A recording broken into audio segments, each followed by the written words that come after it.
ꯀꯣꯀꯤꯖꯧꯒꯤ MLA ꯌꯧꯁꯤꯜꯂꯛꯄ ꯉꯝꯗꯕꯗꯒꯤ central ꯂꯤꯗꯔꯁꯤꯡꯒ ꯍꯌꯦꯡ ꯅꯨꯡꯊꯤꯜ ꯎꯅꯔꯒꯅꯤ꯫ ꯗꯦꯜꯂꯤꯗ ꯂꯩꯔꯤꯕ MLAꯁꯤꯡ ꯀꯅꯥꯒ ꯎꯅꯒꯗꯧꯔꯤꯕꯅꯣ ꯍꯥꯏꯕ ꯐꯥꯎꯕ ꯈꯪꯗ꯭ꯔꯤ꯫ ꯐꯦꯕ꯭ꯔꯨꯋꯥꯔꯤ 2 ꯐꯥꯎꯕꯒꯤ ꯃꯅꯨꯡꯗ ꯅꯦꯁꯅꯦꯜ ꯀꯦꯄꯤꯇꯦꯜꯗ ꯊꯨꯡꯂꯔꯕꯅꯕ ꯈꯪꯍꯜꯂꯛꯈ꯭ꯔꯕꯁꯨ ꯈꯨꯗꯛꯀꯤ ꯑꯣꯏꯅ ꯍꯥꯏꯅꯔꯛꯄꯅ ꯀꯣꯀꯤꯖꯧꯒꯤ MLA 10 ꯌꯧꯁꯤꯜꯂꯛꯄ ꯉꯝꯗꯕ ꯌꯥꯎꯕꯅ ꯃꯔꯝ ꯑꯣꯏꯔꯗꯨꯅ ngasi nungthil pung 2 da central leadersinga ANDA gi MLA singa unagani haina thaurang torambadu hayeng nungthil pung 3 da party office to unaragani Delhi dagi phangba pauna hai center ki lusingba singna Manipur gi lengak paibada yorambada MLA punamak amata sithadana lakna na bakhanga lakhibadu yamna tenba matam oibana aeroplane ticket phangnadaba amasum lambi gi khudongsa da kaya ama leibadagi maru oina Sursampur district lomda leiriba Kokijaugi MLA khara Delhi da Europe ngamdri makhoi ngasi numidang wairam phawgi manungda Europe yai natragana hayeng ayuk thunglaba yai handaki MLA mayam gi mipum ama kaurakli basi BJP gi lusing basing na kauba oijaraga su makhoi ga kanaga unagadori bano haibaduri ngasi phawba khangma ngamdri MLA singi marakta su Kharanadi PM go unaraba yai haibasu yawi duga MLA Kharanadi Union Home Minister Amit Shah go unaraba yai hainabasu yawi BJP की national president Nitin Nabin अमसुम BJP की national general secretary organisation BL Santosh को उनरब याय हाइनबसु यावी मणिपुर कांगलुप की इरांग थोखरब मतुंगदगी कोकीजौ की MLA सिंग यावरगा NDA की ओइबा अपुनब MLA सिंग सेंटर की लुसिंगब सिंग अमुक फावबा कौरखिब लेथ्री BJP खक्तगी ओइबे MLA सिंग दी तंकक कयारक दिल्ली दसु इम्फाल दसु उनखिब लेख्री मरम अदुना हंदकी असिदा ANDA की MLA पुनम अमसुम लैंगा आसि सगोत्पद यावबा इंडिपेंडेंट MLA सिंग फावबा दिल्ली द कौरखलिब सिगी नुंगयबा वहन थोक्सि करी नो हाइबा सबसाना खंगमद्री अदुमपो हंदकी मिफमसिना मणिपुर गवर्नमेंट अम लिंगहनबा नत्रगना लिंगहनदबगी माराइबक्ति लेपकदौरी Government ama CM na biki damang MLA punama kauba haibe si irang asi lusina na ba puna thabak tawminau haiba amadi soidana hairagadaba mali lengak CM ba da yaugani natragana yauroi haiba phurup nama khaktagi yengba wakhalon adudi handaki center gi lusingba sing asina kaya phajana hairakani haiba thajati yanaba ama laklagadi tha asigi tara phawgi manungda popular government ama soidana linglaba yai Maitai Sangandana Bakukina Laimakong the Irang Horakri, Lanzena Duna Lady Maitai IDP sing Impal West District Laimakong the Laiba, Masagimayum the Hanjin Hanba Yananava, Manipur Police na Sarbe Taubasangwada, Koki sing the Irang Horakri, Koki sing the Bapper Zona Maitai Pushalaku Yari Haiduna, Sarbe the Yoriba Central Forcing Imatung Inadun Akan Muapam Kayamur Fondorakri, Sarbe Edu Numida Waram Pau Satakieri. Sugi status Miam the Kangalu Akasar. Suspension of Operation Sus Naduna Lady Basing the Lambda Masigi Singi Mapam Ayama Sarukta, Poppy Taduna Lady, Shugueba Sapsaba, Status Ama Miam Kana Kangalanaba, Indigenous Peoples Forum Manipuna Governor the Taxinkri, Haribo Apamasi Ngasi Manipur Press Cup the Pang to keep a Paumising Unabama da, Indigenous Peoples Forum Manipur Gisip Advisor, Asan Kasan Fundokipani. Paugi mipamadu da mahakna makata na hai laiba asibutang tu laitana lehanabagi damak suspension of operation su asi laiba asida sanaki aduma pu laiba asida tangdu laitana laibagi muhot su sanhanduna lairiba singa sina lamdam asigi miyamna onsinduna aki akhang pibaga loinana lamdam asigi singi mafam kyada popi thabagi thabak sathari asiguma thawong sina lamdam asigi yelhomi oiriba singda atuki mati akaiba piri su sanabagi matamasi haukiba kumja english singaniga kunga mangada loikrabani adumapu hauzik su asi karamba phibamda lairi haiba miyam mayek sena khangdri asigumba samamnaba kya asi ko honanaba hauziki sugi status miyamna khangalu haina magna phongdokhi Matik Sadrava MU gi BC mafam lakhokadabani haina KSA na MU gi A block solon singkri Matik Sadraba Manipur University ki BC Dr. Naurem Loken mafam lakhokadabani BC gi mathakta high level inquiry sa thagadabani haiba dabida ngasi KSA na BC office ta yerum thomjenduna amasum MU ki A block ki gate solon sindano khongjang sangsingkri KSA gi yamlab thawmi sing aran ba thong amasum scam kya sathariba Manipur University ki BC mafam lakhokadabani MU ki BC na sathariba scam amasum aran ba thawong sing asida Ministry of Education Chief Reactor amasum visitor na tumina lesson ba yanindi BC gi mathakta high level inquiry tawgadabani ain kaina sathaba job recruitment scam lepkadabani MU da culprit ama nataba BC ama mathoktai Manipur University kalu aikhoi gi mirol ngak silu BC mafam lakthu u haina thaba banner ga loinana MU gi A block ki gate so lonsin ba yauna kholaw kya sulokhi khongjang aduga mari leina KSA gi president Sarah Hemjit maiteina phungdokhibada matik sadraba Manipur University gi BC Dr Naurem Lokendra khudakta mafam laktokadabani BC mafam laktoktriba phawba KSA na sangshiliba khongjang handokpa tawrei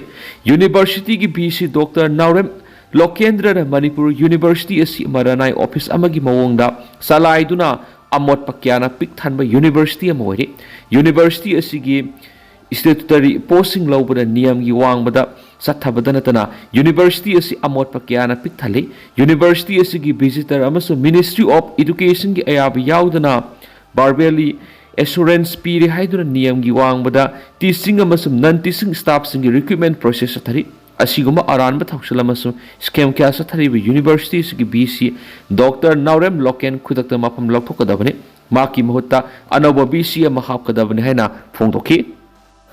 Kangla Paudana sumna report tawri BJP gi central leaders singna kawkhiba MLA singi mifam hayeng nungthil pung 3 da oina pangthoklagani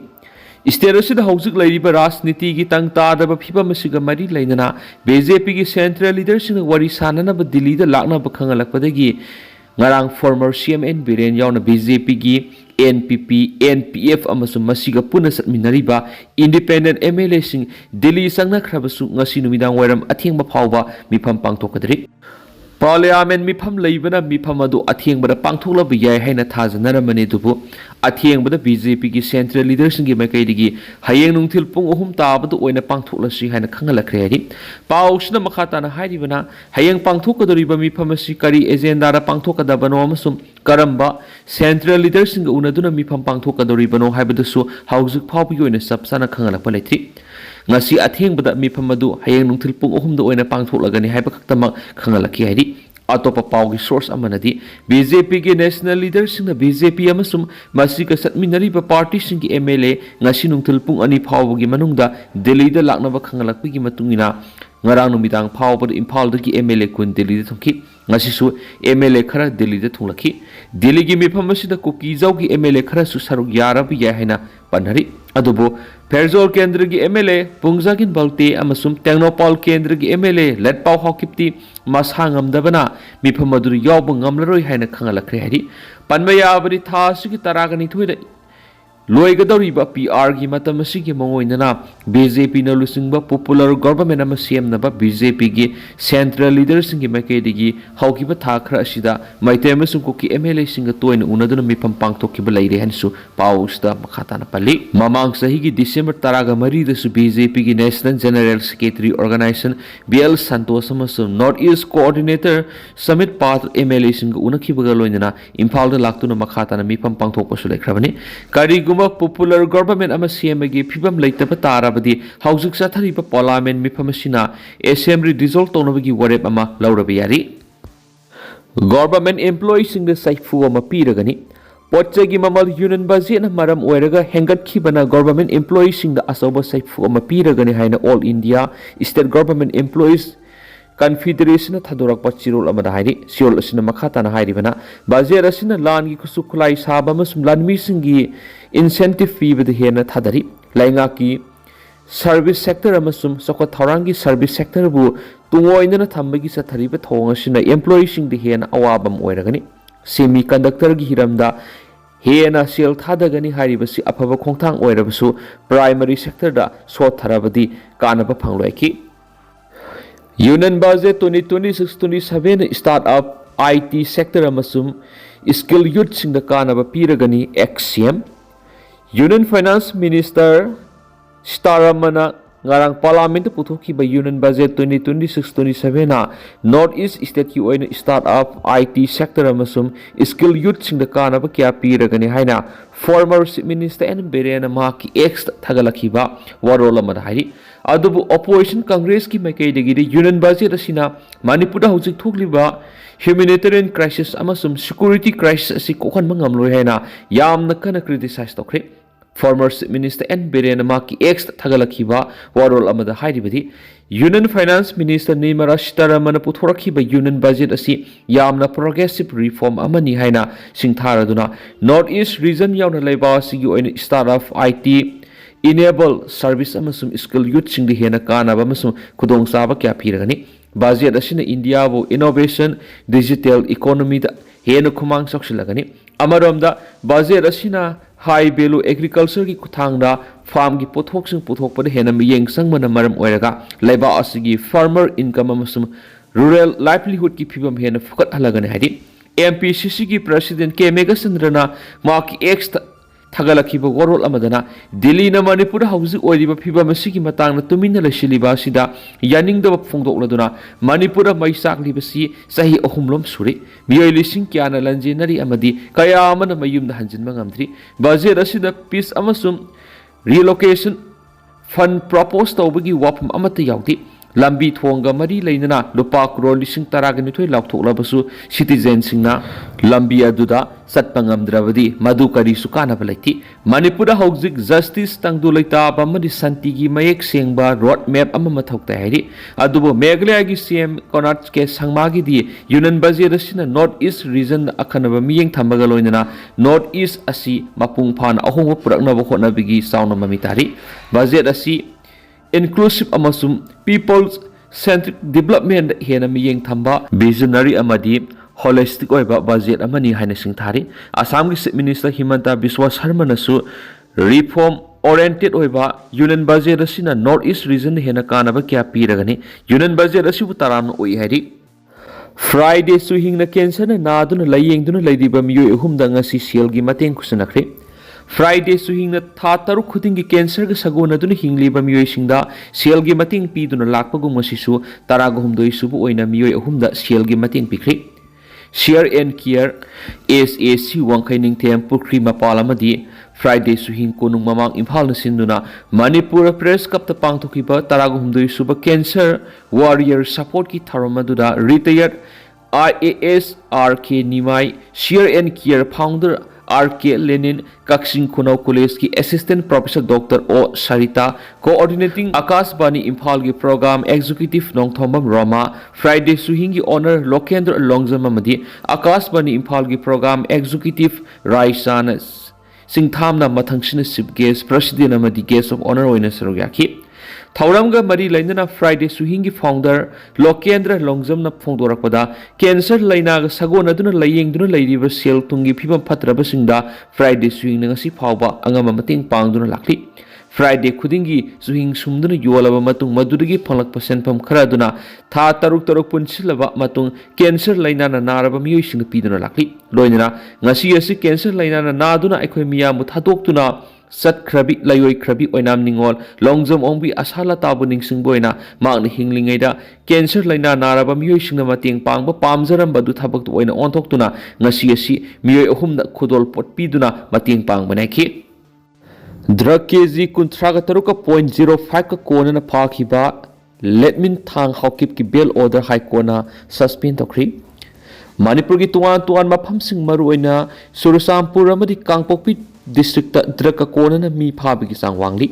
madu natna popi yanthatpagi thabak singsu paksana sathari adumoina ma lona thingkraba drug la lon ba madi popi thabigi sang hantharakpati udri madugi maru oiba maramdi pharaba mi sing adu wayal satharakpada laina bel thadoki ba madi serak pibigi sang hanthaba aduna maram ohelakpani State da miyoi lising kya drug ka kona na phagat ki adubu mara laire hairiba miyoi sing adu conviction pibigi sangdi mi phagat liba sang aduga yengmada hanthana lairi mamang na thokiba thaudok kayana utlibadi miyoi lising kya phagali madu oinama narcotic drug and psychotropic substance act ki makhada jail da thambagi sangdi ka hena hanthana layamadi case file torakpada theng thabamadi wayal sathabada matam sangna sangbamadi bail pibaga sang wangbaga Manipur drug thingnaba paikhaliba thausil singda khurau sel hali Manipur police ki record matungina Surasampur amari Kangpokpi da miyoi kya forkhri adubu drug ka mari lainaba case kya ningthina trial sathaduna sarak pibagi sangdi hanthana lairi Letming thang hawkip kawwa miyoi ma saliba sahi sigi January 19 na Surasampur district police amasum Assam Rifles na Saikot amadi Sugunu lambigi Kokhon village की फोटकी मंगोन plastic मयोम 53 हाप कनी सिंगनब पोलम kilogram 36.05 फटकी पोलम सिंगना बोलेरो पूदुना चलमखिबनी NDPS A की सेक्शन 37 की मतुंगिना लालवनबी की सांग अथिंगबत लेबा पोलम सिंग पुरंबा मियोय बेल पीबी यादबी के अथिंगबा ले